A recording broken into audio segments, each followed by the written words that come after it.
The primary questions that I'll be addressing today are: what does the peer-reviewed literature on abortion and mental health tell us exactly?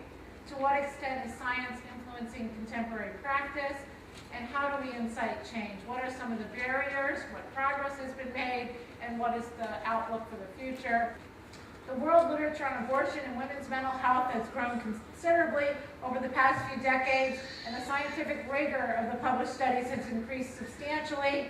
The focus of the research has been on kind of two areas: identification of risk factors for, or basically what are the personal or situational demographic characteristics that make women more vulnerable to trauma after an abortion, and the frequency of post-abortion psychological problems. So these are the primary areas. Let's look first at the risk factors. Who is most likely to experience an adverse post-abortion reaction? Well, adolescents are more at risk.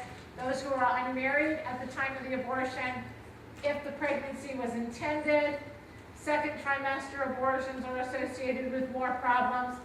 Prior emotional problems or unresolved trauma. Conservative views of abortion and or religious affiliation.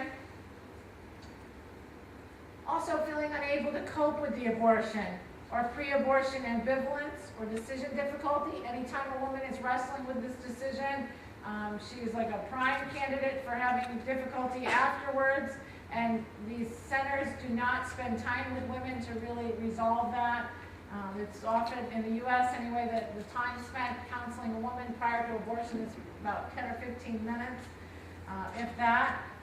Also, if the woman is emotionally invested in the pregnancy, or if she's involved in unstable or violent relationships.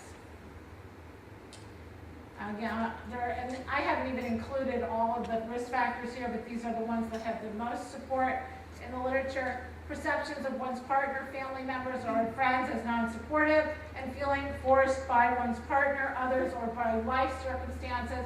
And that force can be a subtle pressure, or it can be outright coercion to abort. Abortion is further associated with a higher risk for negative psychological outcomes when compared to unintended pregnancy carried to term. This is a control group that we didn't have in the literature until approximately 5 or 6 years ago, but now there are at least 6 or 7 studies where the control group is unintended pregnancy delivered, and that's as comparable as we can get to women choosing to abort. The data indicate that risk for long-term psychological injury is considerably higher with abortion than with other forms of perinatal loss, like miscarriage or stillbirth